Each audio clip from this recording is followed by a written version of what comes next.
Welcome to Nimrod, Assyria, and Two Roads to Righteousness, Jubilees versus Jasher. In this presentation, we will examine how two influential non-canonical texts, Jubilees and Jasher, recount the same ancient events, yet diverge sharply in their interpretations. This divergence has led generations of readers to align themselves with one perspective or the other.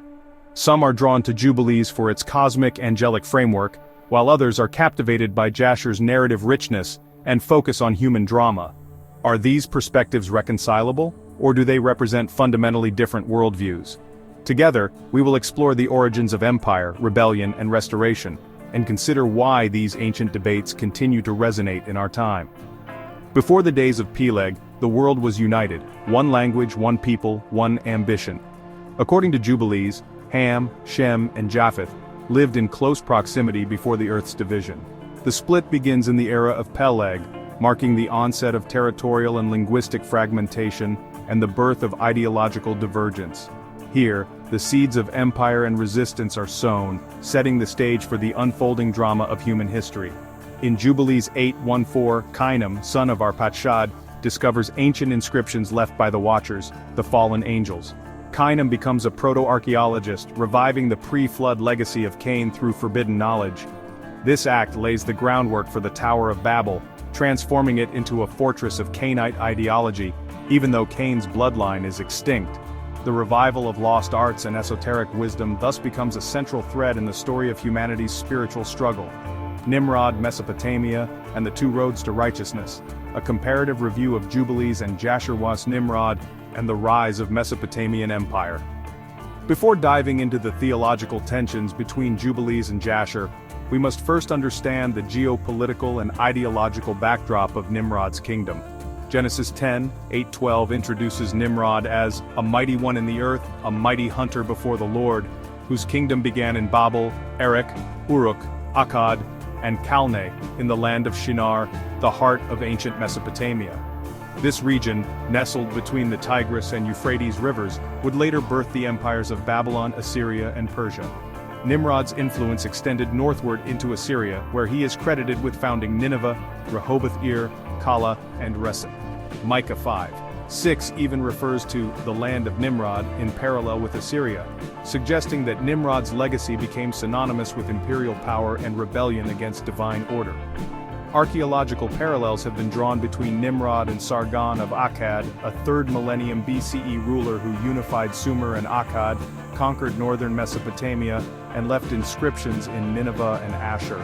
Whether or not Nimrod was Sargon, the biblical narrative positions him as the first empire builder, the architect of centralized power, and the ideological heir of Cain. Sidebar: was Nimrod the first king in biblical history? According to Genesis 10:8-10, Nimrod was the first on earth to be a mighty man. The beginning of his kingdom was Babel, Erech, Akkad, and Calneh in the land of Shinar. This makes him the first explicitly named empire builder in the Bible, post-flood, post-Noah, and foundational to Mesopotamian civilization. But was he the first king ever? Pre-flood figures, kings, or patriarchs? Cain built a city and named it after his son, Genesis 4:17, but scripture never calls him a king. Enoch, Methuselah, and Noah were righteous patriarchs, not rulers of kingdoms. The pre-flood world had lineages, cities, and culture, but no mention of centralized kingship. Nimrod's distinction: Nimrod is the first person in scripture associated with a kingdom. He is also the first described as a mighty one and a hunter before the Lord, suggesting conquest and dominion. His cities, Babel, Erech, Uruk, Akkad, are historically linked to early Mesopotamian statehood. Historical parallels. Some scholars compare Nimrod to Sargon of Akkad, the first known emperor of Mesopotamia, who unified city-states and ruled from Kish. Others see echoes of Gilgamesh, the legendary king of Uruk, in Nimrod's mythic stature. Conclusion: while the pre-flood world had builders and patriarchs, Nimrod is the first biblical figure to establish a kingdom. He marks the shift from tribal leadership to imperial ambition, a turning point in biblical history and theology. Jubilees and Jasher provide two distinct interpretive lenses on Nimrod and the Tower. Jubilees emphasizes Nimrod's kingdom and the systemic revival of Cain's way, portraying sin as cosmic and collective. Jasher, by contrast, dramatizes Nimrod as a tyrannical king, a rival to Abraham and a symbol of rebellion, making sin personal and political. Rather than being irreconcilable, these perspectives illuminate different facets of the same ancient struggle, enriching our understanding of the narrative. According to Jubilees 11:1-6, all the sons of Noah eventually turned to idolatry and corruption. This universal fall paves the way for Abraham, not merely as a righteous man, but as a restorer of the Sethite way. Jasher meanwhile highlights Ham's lineage as the principal transgressors, while Shem and Eber serve as righteous mentors to Abraham. The narrative thus sets the stage for a profound contest between rebellion and restoration. Abraham's revival is depicted differently in each text. In Jasher, he is taught by Shem and Eber, emphasizing human mentorship and ancestral wisdom. In Jubilees, Abraham is guided by angels, and Hebrew is revealed as the original language of creation, linking his mission to a cosmic restoration. The restoration of the Sethite way thus becomes a return to Edenic purity, elevating Abraham's role from moral reformer to cosmic restorer.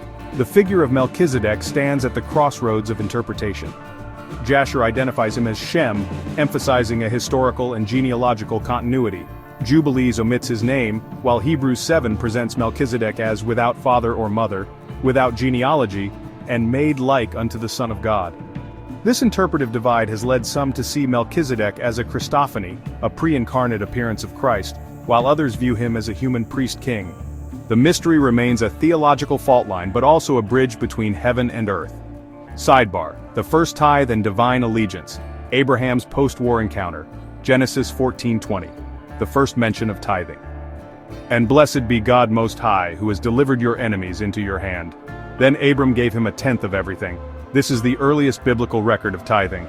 Abraham gives a tenth of the spoils to Melchizedek, priest of God Most High, acknowledging divine authority and priestly mediation. Tribute, tithe, and the king of Sodom. The war Abraham entered was triggered by rebellion against Mesopotamian tribute demands. Abraham's role was personal. He intervened to rescue Lot. Yet after the victory, he's thrust into a political moment. The king of Sodom offers him the spoils. Abraham refuses. I will accept nothing belonging to you, so that you will never be able to say, I made Abram rich. Genesis 14:23. This rejection is profound. Abraham distances himself from exploitative economies and power entanglements. Instead, he gives a tenth to Melchizedek, a priest, not a king. The tithe becomes a spiritual counterweight to imperial tribute and civic entanglement. Render to Caesar the things that are Caesar's and to God the things that are God's. Matthew 22:21. Jesus' words later clarify this balance. Abraham isn't rejecting civic responsibility. He's rejecting dependency on corrupt systems. His tithe is a declaration of divine allegiance, not a denial of governance. Jubilees 13:25-27. The law of tithes instituted. And the Lord ordained it as an ordinance forever that they should give it to the priests who served before him, of the seed, and of the wine, and of the oil, and of the cattle, and of the sheep. Abraham's tithe becomes a permanent ordinance linking worship, provision, and priesthood. It's not just a gift, it's a divinely mandated system of support for those who serve before God. Why Abel doesn't count. Abel's offering in Genesis 4 was a sacrificial act, not a tithe. He gave the firstborn of his flock, but there's no mention of a tenth or any formalized system. Tithing begins with Abraham, post-Babel, post-war, and post-revelation. Takeaway. This sequence, Genesis 14 and Jubilees 13, charts the evolution of spiritual economics. Genesis introduces the tithe through Melchizedek. Jubilees 13 formalizes it as law. See also Jubilees 12:25-27 for Abraham's divine instruction in Hebrew and sacred knowledge. Abraham's journey marks a return to divine order, from Babel's confusion and imperial tribute to covenantal clarity and priestly provision. His refusal of Sodom's spoils and embrace of Melchizedek's priesthood redefines wealth, allegiance, and legacy. Ultimately, Jubilees and Jasher represent two roads to righteousness, one cosmic and angelic, the other historical and ancestral. Abraham stands at the crossroads, reviving righteousness through both divine guidance and ancestral wisdom. The enduring mystery of Melchizedek unites these perspectives, inviting us to see restoration as both a heavenly and earthly journey.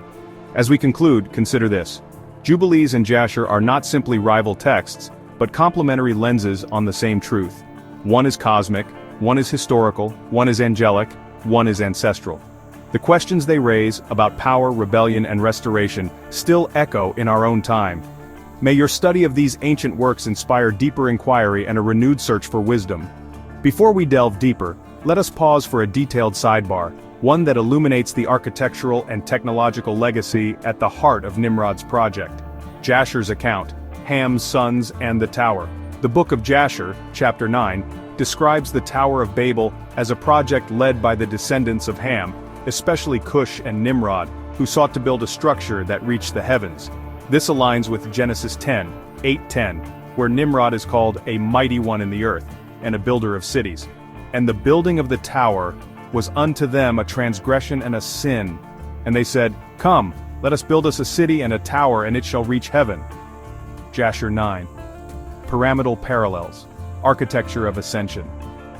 Ham's descendants, especially in Egypt, Nubia, and later in Mesoamerica, are associated with pyramid-building cultures. The Great Pyramid of Giza, the Step Pyramids of Saqqara, and the Meroitic Pyramids of Sudan all reflect a mastery of geometry, astronomy, and engineering. Could the Tower of Babel have been a ziggurat or proto-pyramid? Ancient Mesopotamian ziggurats like Etam and Enki, dedicated to Marduk in Babylon, were tiered, sky-reaching structures. The architectural intent, to ascend toward the heavens, mirrors the symbolic function of pyramids. Hamitic diaspora, pyramids beyond Africa. Speculatively, if Hamitic peoples spread beyond Africa, their architectural legacy may have followed. Consider the pyramids of Mesoamerica, such as Teotihuacan and Chichen Itza, the temple mountains of Cambodia, like Angkor Wat, and the pyramid tombs of China, including the mausoleum of the first Qin emperor. While mainstream archaeology attributes these to independent development, the shared symbolism of ascent, burial, and divine connection suggests a possible transcultural memory, perhaps seeded by Hamitic migration or influence. Lost art? The mystery of pyramid construction. Modern engineers still debate how ancient pyramids were built. No definitive ancient texts describe the methods. The Great Pyramid of Giza, with its 90 million cubic feet of stone, remains unmatched in precision and scale. Later pyramids, like that of Pharaoh Teti, show a decline in technique, suggesting that the art of pyramid building was lost over time. After Menkaure, pharaohs stopped building pyramids entirely from stone blocks. The Pyramid of Teti at Saqqara shows how quickly Egyptians had lost the art. Takeaway. This speculative thread invites a rethinking of ancient history. The Tower of Babel may have been a pyramidal monument, echoing Hamitic architectural genius. The Hamitic diaspora could explain pyramid traditions outside Africa. Pyramid building may be a lost technology once held by Ham's descendants and now buried in time. Whether symbolic or literal, the legacy of Babel and the pyramids speaks to a forgotten mastery of sacred architecture, a knowledge once used to reach the heavens, now scattered across the earth. Thank you for joining this journey through the crossroads of ancient history, theology, and lost knowledge. May your own search for wisdom be as bold and discerning as the figures we have encountered. Until next time, keep seeking, keep questioning, and keep the light of inquiry burning bright. Sidebar. Jubilees.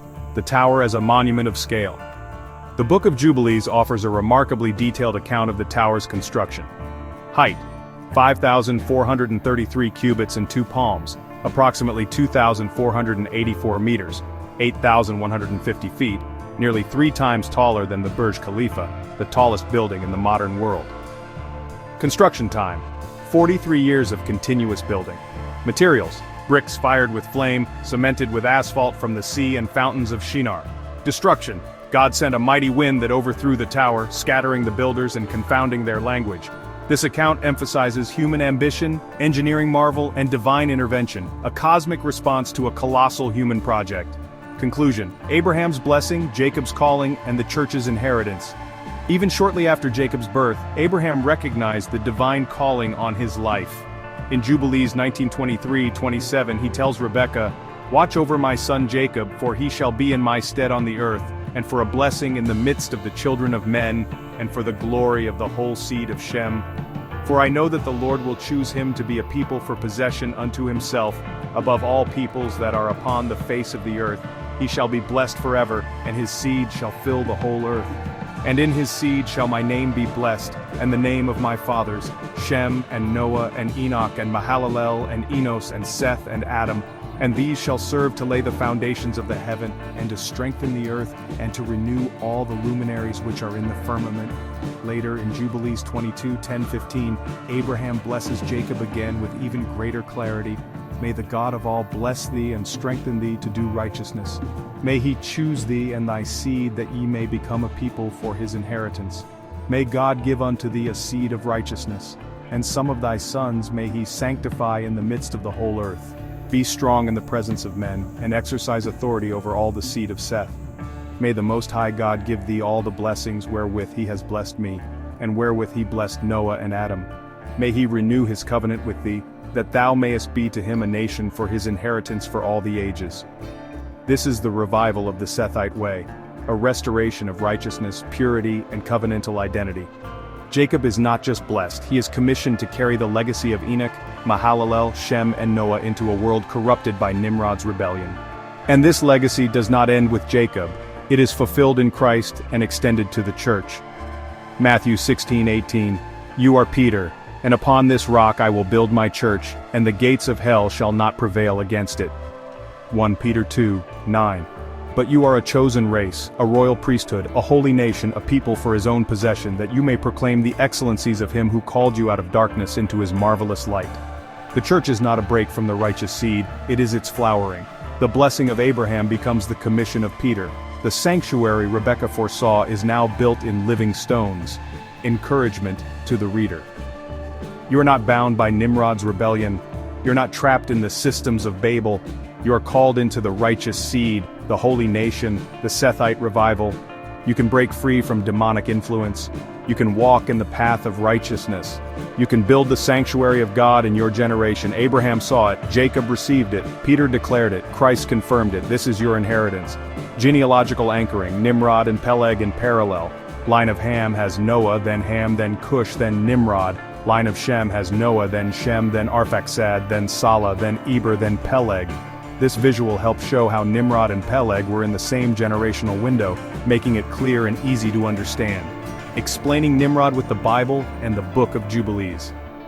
Introduction. Reconstructing Nimrod's legacy.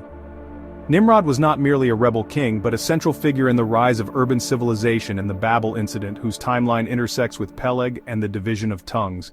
Genealogical anchoring, Nimrod and Peleg in parallel. Genesis 10:8-10. Nimrod is the son of Cush, described as a mighty one, and mighty hunter before the Lord. Genesis 10:25. Peleg is born in the time when the earth was divided, a reference to the division of languages at Babel. Jubilees 8:8-9 confirms Peleg's name was given, because in his days the children of Noah began to divide the earth amongst themselves. This places Nimrod and Peleg in the same generational window, great-grandsons of Noah, making it highly plausible that Nimrod was active during the Babel incident, the Tower of Babel, Nimrod's implied role. While Genesis 11 doesn't name Nimrod directly, the context strongly suggests his involvement. The tower is built in Shinar, which Genesis 10:10 names as part of Nimrod's kingdom. Jubilees 10:18-27 elaborates on the Babel event, describing how the people built the tower and how God confused their languages. Nimrod, as the ruler of Babel, would have been a central figure in this effort, likely leading or endorsing the construction. Interpretive insight. Nimrod's ambition to unify and centralize power through city building aligns with the Babel narrative's theme of human pride and defiance. His role may not be explicitly rebellious but rather emblematic of early imperial consolidation, seen as defiance from a divine perspective. Abraham's faith, above family, empire, and promise. Before he became the father of nations, Abraham was a son of an idolater. Both Jubilees and Jasher agree on one foundational truth. Terah, Abraham's father, was an idolater. This is echoed in the canonical Bible. Long ago your forefathers, including Terah the father of Abraham and Nahor, lived beyond the Euphrates and worshipped other gods. Joshua 24:2. This verse confirms what the apocryphal texts dramatize. Abraham's spiritual journey began in a household of idolatry. His confrontation with his father's gods, whether by fire, Jubilees, or by clever destruction and royal defiance, Jasher, marks the first rupture in his path toward covenant. Contradiction. The death of Haran. Jubilees versus Jasher. Jubilees 12, interpretive paraphrase. In Jubilees, Abraham sets fire to his father Terah's idols in a direct act of defiance. Haran dies trying to extinguish the flames, suggesting a tragic accident or misguided loyalty. His death is collateral damage in Abraham's spiritual rebellion, a moment that underscores the cost of idolatry and the urgency of divine truth. And he burned the house of idols, and Haran died in the fire while trying to save them. Jubilees 12:12-14, interpretive paraphrase. This version paints Haran as sympathetic but misaligned, caught between family loyalty and spiritual blindness. The battle with Nimrod, faith in the furnace. In Jasher, Abraham's defiance leads to a fiery trial ordered by King Nimrod, echoing the later story of Shadrach, Meshach, and Abednego. Abraham survives, Haran does not. But the focus isn't Haran, it's Abraham's unshakable allegiance. He chooses God over empire, over family, over safety. This moment is ambiguous in historical detail but crystal clear in spiritual meaning. Abraham put God above all else. The ultimate test, Isaac. Years later, Abraham faces a test even more intimate. The command to sacrifice Isaac, the long-awaited son of promise. This act, unthinkable to most, reveals the depth of Abraham's faith. He was willing to surrender the very fulfillment of God's promise, trusting that God could restore even what was lost. By faith, Abraham, when God tested him, offered Isaac as a sacrifice, reasoning that God could even raise the dead. Hebrews 11:17-19. From the furnace of Nimrod to the altar of Moriah, Abraham's faith was tested by fire, both literal and symbolic. This is why he is rightly called the father of faith. His journey wasn't just about rejecting idols, it was about total surrender. Final reflection, faith in the fracture. The challenge is not so obvious. At first glance, Jasher and the Bible seem to walk in step. Ur, under Nimrod's empire, Shem's long-lived descendants, the echoes of ancient chronology. But introduce Jubilees and the harmony begins to tremble. Suddenly timelines blur, genealogies diverge, and seekers are left with a three-pronged puzzle. The Bible's 66 books, Jasher and Jubilees, each offering pieces, none offering the whole. Take Shem's genealogy for example. It's not just a list, it's a timeline. From Arphaxad to Eber, the patriarchs lived staggeringly long lives, Eber himself reaching 464 years. This isn't about Peleg alone, it's about a generational pattern. According to Jasher, Nimrod lived from the Tower of Babel all the way to the time of Esau, a span of over 300 years. That claim might seem exaggerated, but within the biblical context of Shem's descendants, it becomes plausible. Nimrod's longevity doesn't defy the text, it fits within its rhythm. This is where many turn back, and rightly so. The Apocrypha is not a safe harbor, it's a storm. It challenges the neatness of doctrine, the comfort of consensus. I don't blame churches that avoid it, but I write for those who sail into the tempest. My work is not about harmonizing, it's about uncovering. About secrets buried in chronology, meanings hidden in contradiction, mysteries that refuse to be tamed. I write to restore the sacred tension, the feeling that we do not have it all figured out. That God is not a puzzle to be solved, but a sovereign to be obeyed. Even when the texts clash, even when the timelines confuse, even when Haran's death is ambiguous, we obey.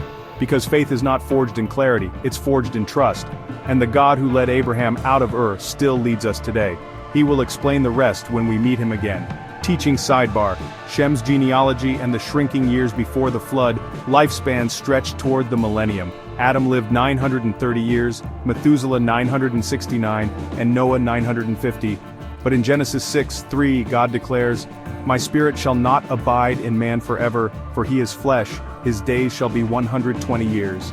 This pronouncement marks a divine pivot, not an immediate truncation but a gradual compression of human longevity. Genesis 11 captures this transition with surgical clarity.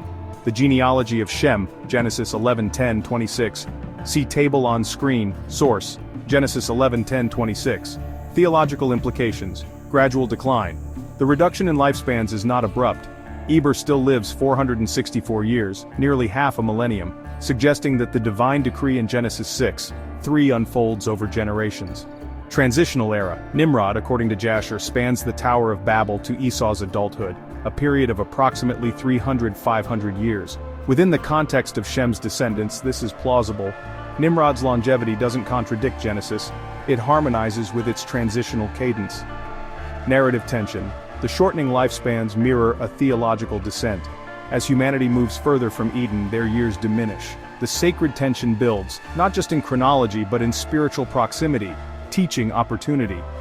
This genealogy isn't just a list, it's a theological thermometer. It measures the cooling of divine intimacy, the fading echo of Eden, and it provides a framework for interpreting Jasher's claims. Nimrod's extended life isn't myth, it's mid-transition. He lives in the shadow of Shem, in the echo of Noah, in the narrowing corridor between Babel and Abraham.